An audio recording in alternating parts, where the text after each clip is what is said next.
ಶ್ರೀ ಗುರುಭ್ಯೋ ನಮಃ. ಹರಿ ಓಂ.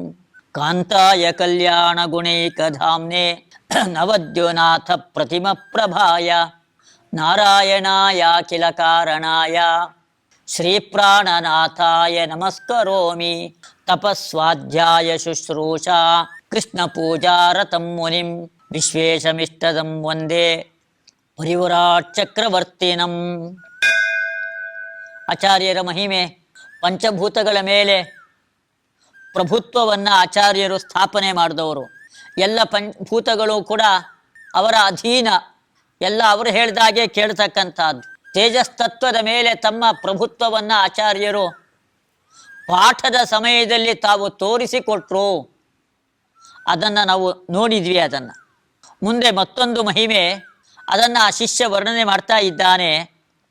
ತೀರ್ಥಾರ್ಥಂ ಪೃಥುತರವ ಪ್ರಪಾತಿವಾರಾಂ ಧಾರಾಣಾಂ ರಯಸಹನ ಕ್ಷಮಾಂ ಮಹೇಕ್ಷಃ ಆನೀತಾಂ ದಶಶತ ಪುಂಭಿರತ್ಯಶಕ್ಯ ಪ್ರೇಕ್ಷೋಚೆ ವಿಪುಲಶಿಲಾಂ ಕ್ವಚಿತ್ ಸಮುಕ್ತಾಂ.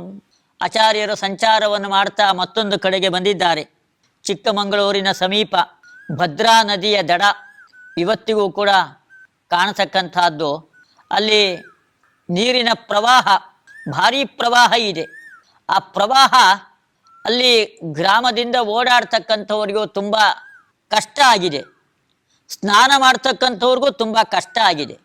ಅಲ್ಲಿಯ ಜನರುಗಳು ಒಂದು ದೊಡ್ಡ ಕಲ್ಲು ಬಂಡೆಯನ್ನು ತಂದು ಇಲ್ಲಿ ಅಡ್ಡವಾಗಿ ಹಾಕಿದರೆ ಅದು ಸ್ನಾನವನ್ನು ಮಾಡ್ತಕ್ಕಂಥವ್ರಿಗೆ ತುಂಬ ಅನುಕೂಲ ಆಗತ್ತೆ, ತುಂಬ ಸಹಾಯ ಆಗತ್ತೆ.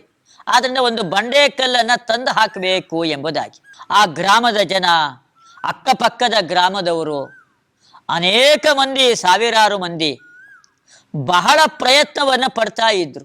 ಕಲ್ಲು ಬಂಡೆಯನ್ನು ತಂದು ಹಾಕಬೇಕು, ಇದು ನಮಗೆ ಓಡಾಡಲಿಕ್ಕೆ, ಸ್ನಾನ ಮಾಡಲಿಕ್ಕೆ ಎಲ್ಲದಕ್ಕೂ ಅನುಕೂಲ ಆಗತ್ತೆ ಅಂತ ತುಂಬ ಪ್ರಯತ್ನವನ್ನು ಪಡ್ತಾ ಇದ್ರಂತೆ. ಆದರೆ ಅವ್ರ ಕೈಯಲ್ಲಿ ಆಗಿರಲಿಲ್ಲ. ಎಲ್ಲೋ ಸ್ವಲ್ಪ ದೂರ ಏನೋ ತೆಗೆದುಕೊಂಡು ಬಂದರು, ಅದನ್ನು ಅಲ್ಲೇ ಬಿಟ್ಟುಬಿಟ್ಟಿದ್ರು. ಯಾಕೆ? ಅವ್ರಿಗೆ ನಾನು ಹೊತ್ಕೊಂಡು ಬರ್ಲಿಕ್ಕೆ ಆಗಲಿಲ್ಲ. ಕಲ್ಲಿನ ಭಾರ ಅಷ್ಟು ದೊಡ್ಡ ಭಾರ ಇತ್ತು. ಚಿಕ್ಕ ಬಂಡೆ ತಂದು ಹಾಕಿದರೆ ಆಗೋದೇ ಇಲ್ಲ. ದೊಡ್ಡ ಬಂಡೆಯನ್ನೇ ತಂದು ಹಾಕಬೇಕು. ದೊಡ್ಡ ಬಂಡೆಯನ್ನು ಎತ್ಕೊಂಡು ಬರಲಿಕ್ಕೆ ಶಕ್ತಿ ಇಲ್ಲ. ಅದನ್ನು ಸಾಗಾಟ ಮಾಡಲಿಕ್ಕೆ ಆಗದೇನೇನೆ ಜನ ಅದನ್ನು ಮಧ್ಯ ದಾರಿಯಲ್ಲೇ ಬಿಟ್ಟುಬಿಟ್ಟಿದ್ರಂತೆ. ಆಚಾರ್ಯರು ಸಂಚಾರದ ಮಧ್ಯದಲ್ಲಿ ಭದ್ರಾ ನದಿಗೆ ಹೋಗಿದ್ದಾರೆ. ಅಲ್ಲಿ ನೋಡಿದಾಗ ಶಿಷ್ಯಂದ್ರುಗಳು, ಅಲ್ಲಿಯ ಊರಿನ ಜನ ಎಲ್ಲರೂ ಕೂಡ ವಿಚಾರ ಮಾಡ್ತಾರೆ. ಲೋಕಾನಾಂ ಉಪಕೃತಯೇ ಕುತಶಿಲೇಯಂ ನಿನ್ನೇನೋ ಇತಿ ಜನತಾ ಜಗಾದ ತತ್ರ ನೇತಾರೋ ಯತಿವರ ಮಾನವಾನಹಿ ಮಾಂ ಭೀಮಶ್ಚೇದಿಹ ಯತತೆ ನಯೇನ್ನವೇತಿ. ಆಚಾರ್ಯರು ಆ ಹಳ್ಳಿಯ ಜನರುಗಳನ್ನು ಕೇಳಿದರು. ತುಂಬ ಕಷ್ಟಪಡ್ತಾ ಇದ್ದೀರಾ, ಎಲ್ಲೋ ಸುತ್ತೂರ ಓಡಾಡ್ಕೊಂಡು ಬರಬೇಕು, ಸ್ನಾನ ಮಾಡಲಿಕ್ಕೂ ಜಾಗ ಆಗ್ತಾ ಇಲ್ಲ, ಇಲ್ಲೊಂದು ದೊಡ್ಡ ಕಲ್ಲು ಬಂಡೆಯನ್ನು ಅಡ್ಡ ಇಟ್ಟಿದ್ರೆ ಎಲ್ಲರಿಗೂ ಅನುಕೂಲ ಆಗತ್ತಲ್ವಾ? ಲೋಕಾನಾಂ ಉಪಕೃತಯೇ, ಪರೋಪಕಾರ ಬುದ್ಧಿಯನ್ನು ಪ್ರತಿಯೊಬ್ಬ ಮನುಷ್ಯ ಬೆಳೆಸ್ಕೊಳ್ಬೇಕು.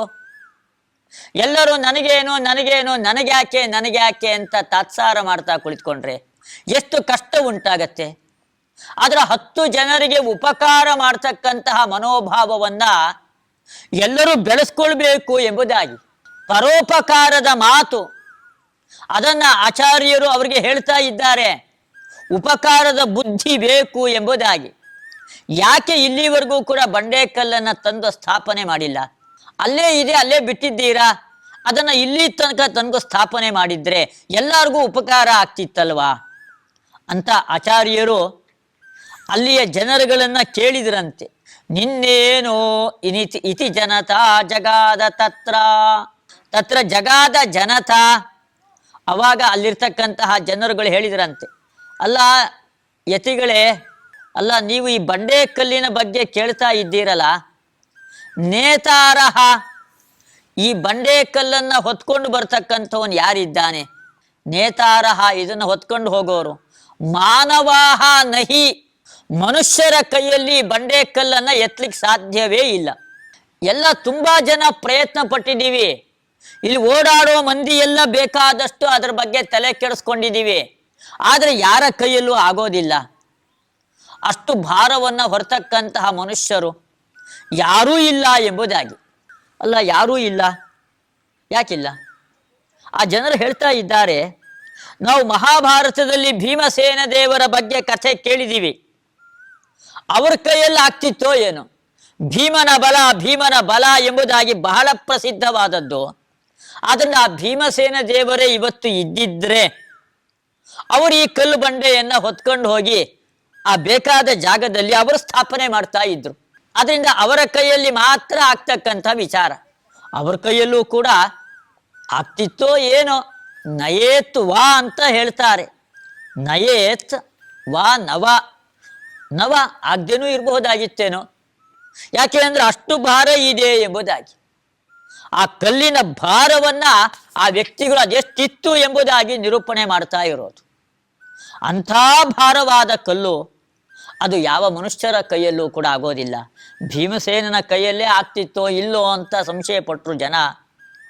ಅವಾಗ ಆಚಾರ್ಯರು ನಿನ್ನೆ ತಾಂ ಗಿರಿಮಿವವಾ ನರೀಕೃತಾತ್ಮ ಲೀಲಾವತ್ ಕರಕಮಲೇನ ಸೋಮಲೇನ ತತ್ರಾಪಿನ್ಯಧಿತತಯಾಸ್ಯ ಸೂಚ್ಯತೇಲಂ ತತ್ತುಂಗಾಂ ನನು ನಿಕಷಾಧುನಾಪಿ ಕರ್ಮ. ವಾನರೀಕೃತಾತ್ಮ ಲೀಲಾವತ್ ಕರಕಮಲೇನ ಗಿರಿಂ ತಾಂ ಗಿರಿಮಿವ ನಿನ್ನೆ ತಾಂ ಶಿಲಾಂ ಗಿರಿಮಿವ ನಿನ್ನೆ ತತ್ರ ನೆಧಿತ. ಆಚಾರ್ಯರು ಅನಾಯಾಸವಾಗಿ ಕಲ್ಲು ಬಂಡೆ ತೆಗೆದುಕೊಂಡು ಬಂದ್ರಂತೆ. ಆ ಜನ ಎಲ್ಲ ನೋಡ್ತಾ ಇರುವಾಗಲೇನೇನೆ ಆ ಕಲ್ಲು ಬಂಡೆಯನ್ನು ಎತ್ಕೊಂಡು ಬಂದಿದ್ದಾರೆ. ಏನು ಕಷ್ಟನೇ ಪಡಲಿಲ್ಲಂತೆ. ಆ ಜನಗಳು ಹೇಳ್ತಿದ್ರು, ಭೀಮಸೇನನ ಕೈಯಲ್ಲೂ ಆಗತ್ತೋ ಇಲ್ವೋ, ಮನುಷ್ಯರ ಕೈಯಲ್ಲಿ ಆಗೋದಿಲ್ಲ ಎಂಬುದಾಗಿ ಜನ ಹೇಳಿದ್ರು. ಮಧ್ವಾಚಾರ್ಯರು ತೋರಿಸಿಕೊಟ್ರು, ನಾನು ಮನುಷ್ಯ ಅಲ್ಲ ಎಂಬುದನ್ನ. ನೀವೆಲ್ಲ ಹೇಳ್ತಿದ್ರಲ್ಲ ಭೀಮಸೇನನಿಂದ ಆಗತ್ತೋ ಏನೋ ಎಂಬುದಾಗಿ. ಸತ್ಯ ನೋಡ್ರಿ, ಭೀಮಶ್ಚೇದಿಹ ಯಥೇತ್ ಅಂತ ಹೇಳಿದ್ರಲ್ಲ, ಆ ಭೀಮ ನಾನೇ, ಬೇರೆ ಯಾರೂ ಕೂಡ ಅಲ್ಲ ಎಂಬುದಾಗಿ. 3 ಅವತಾರಗಳು ಪ್ರತ್ಯಕ್ಷವಾಗಿ ಕಾಣಿಸ್ತಾ ಇರತಕ್ಕಂತಹ ಮಧ್ವಾಚಾರ್ಯರ ಅವತಾರ ಅದನ್ನು ನೋಡಿದ್ದಾರೆ. ಅಷ್ಟು ದೊಡ್ಡ ಕಲ್ಲು ಬಂಡೆಯನ್ನ ಭೀಮ ತರ್ತಿದ್ನೋ ಏನೋ ಅಂತ ಜನಗಳು ಹೇಳಿದ್ರು. ತಾವೇ ತಂದು ಆ ಭೀಮ ನಾನೇ, ಬೇರೆ ಯಾರೂ ಅಲ್ಲ ಎಂಬುದನ್ನು ತೋರಿಸಿಕೊಟ್ರು. ಪಂಡಿತಾಚಾರ್ಯ ಹೇಳ್ತಾರೆ, ಹೇಗೆ ತಂದ್ರು ಅಂತ ಕೇಳಿದರೆ ಗಿರಿಮಿವ ವಾನರೀಕೃತಾತ್ಮ ಅಂತ ಹೇಳ್ತಾರೆ. ಅವತ್ತು ಮಧ್ವಾಚಾರ್ಯರೇ ಹಿಂದೆ ತ್ರೇತಾಯುಗದಲ್ಲಿ ಹನುಮಂತನಾಗಿ ಅವತಾರ ಮಾಡಿದ್ರು. ಹನುಮಂತನಾಗಿ ಅವತಾರ ಮಾಡಿದಾಗ ಅವತ್ತು ಗಂಧಮಾದನ ಪರ್ವತವನ್ನು ತೆಗೆದುಕೊಂಡು ಬರಲಿಲ್ವಾ? ಕಪಿಗಳ ಜೀವನಕ್ಕೋಸ್ಕರವಾಗಿ ಅವತ್ತು ಗಂಧಮಾದನ ಪರ್ವತವನ್ನು ಎತ್ತಿಕೊಂಡು ಬಂದರು. ಅದು ಹೇಗೆ ಎತ್ಕೊಂಡು ಬಂದರು? ಅನಾಯಾಸವಾಗಿ ಎತ್ಕೊಂಡು ಬಂದರು ಎಂಬುದಾಗಿ ಮೊದಲನೇ ಸರ್ಗದಲ್ಲಿ ಪಂಡಿತಾಚಾರ್ಯರು ಹೇಳಿದ್ದಾರೆ. ಅವರು ಪೂಜೆಗೋಸ್ಕರವಾಗಿ ಹೂವನ್ನು ತರ್ತಾ ಇದ್ರಂತೆ. ಭಕ್ತಿಯ ಭಾರ ಗಂಧಮಾದನ ಪರ್ವತದ ಭಾರಕ್ಕಿಂತ ಹೆಚ್ಚಿತ್ತಂತೆ. ಅಂಥ ಭಕ್ತಿಯ ಭಾರ ಹೂವನ್ನ ತಂದು ಪರಮಾತ್ಮನಿಗೆ ಅರ್ಪಣೆ ಮಾಡಬೇಕಾದ್ರೆ ಅಂಥ ಭಾರ, ಭಕ್ತಿಯ ಭಾರ ಮಧ್ವಾಚಾರ್ಯರಲ್ಲಿ ಇರ್ತಕ್ಕಂಥದ್ದು. ಆ ಹನುಮಂತ ದೇವ ಅವತ್ತು ಗಂಧಪಾದನ ಪರ್ವತವನ್ನ ಒಂದೇ ಕೈಯಿಂದ ಅನಾಯಾಸವಾಗಿ ತೆಗೆದುಕೊಂಡು ಬಂದ. ಇವತ್ತು ಕೂಡ ಆಚಾರ್ಯರು ಕರಕಮಲೇನ ಅಂತ ಹೇಳ್ತಾರೆ. ಅವರ ಕೈಗಳು ಬಹಳ ಕೋಮಲವಾಗಿರ್ತಕ್ಕಂತಹ ಕೈಗಳು. ಹೂವು ಯಾವ ರೀತಿಯಾಗಿ ಕೋಮಲವಾಗಿರುತ್ತೆ, ಆ ರೀತಿ ಕೋಮಲವಾಗಿರ್ತಕ್ಕಂತಹ ಕೈಗಳು. ಆ ಕೈಗಳು ಅದು ಅಮಲ, ಪರಿಶುದ್ಧವಾಗಿದೆಯಂತೆ ಆ ಕೈಗಳು. ಆ ಪರಿಶುದ್ಧವಾಗಿರ್ತಕ್ಕಂತಹ ಕೈಗಳಿಂದ ದೋಷವೇ ಇಲ್ಲ. ಆ ಕೈಗಳಲ್ಲಿ ಏನಾದ್ರು ಕೆಟ್ಟ ಕೆಲಸ ಮಾಡಿದ್ರೆ ತಾನೇ ಕೈಯಲ್ಲಿ ದೋಷ ಬರೋದು. ಅವರು ಯಾವುದೇ ಕೆಟ್ಟ ಕೆಲಸಗಳನ್ನು ಕೂಡ ಮಾಡೋದಿಲ್ಲ, ಅದರ ಬಗ್ಗೆ ಅವರಿಗೆ ಗಮನವೇ ಹೋಗೋದಿಲ್ಲ. ಸತ್ವಗುಣ ಭೂಯಿಷ್ಠರಾಗಿರ್ತಕ್ಕಂಥವ್ರು, ಅವರಲ್ಲಿ ದೋಷಗಳೇ ಇಲ್ಲ. ಆದ್ದರಿಂದಾಗಿ ಅವ್ರಿಗಿಂಥ ಸಾಮರ್ಥ್ಯ. ನಮಗೆ ಬರೀ ದೋಷಗಳೇ ತುಂಬಿಕೊಂಡಿರೋದ್ರಿಂದ ನಮಗೆ ಯಾವ ಸಾಮರ್ಥ್ಯವೂ ಕೂಡ ನಮಗಿಲ್ಲ.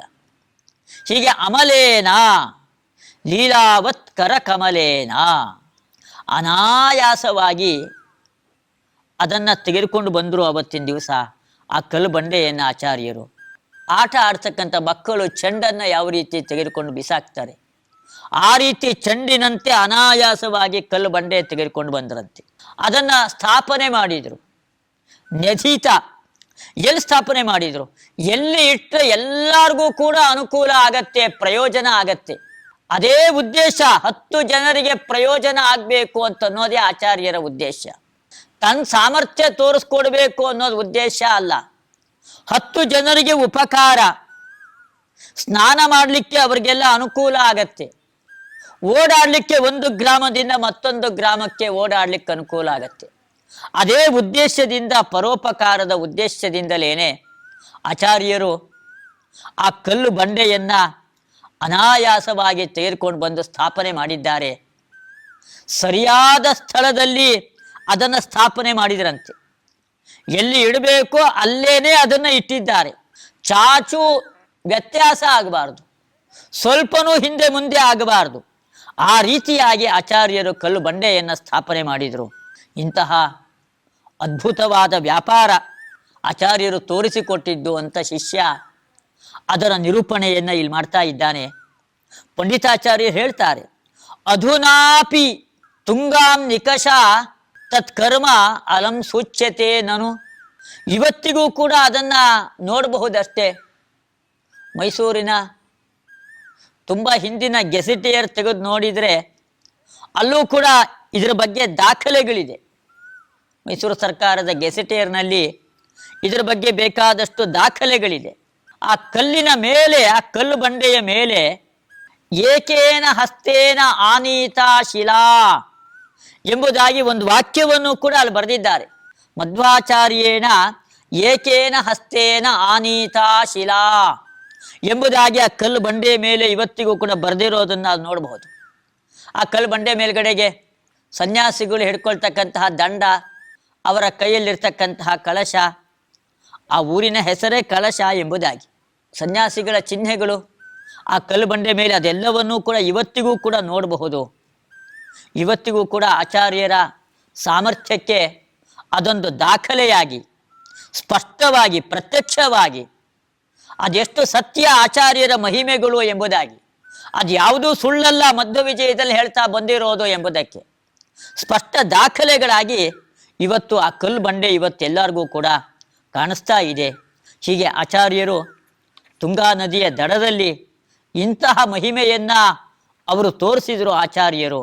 ಆದ್ದರಿಂದ ಅವರೇನೇ ಭೀಮಸೇನ ದೇವರ ಅವತಾರ, ಅವರೇ ಹನುಮಂತನ ಅವತಾರ, ಹೀಗೆ 3 ಅವತಾರಗಳನ್ನು ಮಾಡಿರ್ತಕ್ಕಂಥವ್ರು ಆಚಾರ್ಯರು ಎಂಬುದಕ್ಕೆ ಸ್ಪಷ್ಟ ದಾಖಲೆಗಳನ್ನಾಗಿಯೂ ಕೂಡ ನಾವು ಕಾಣಬಹುದು.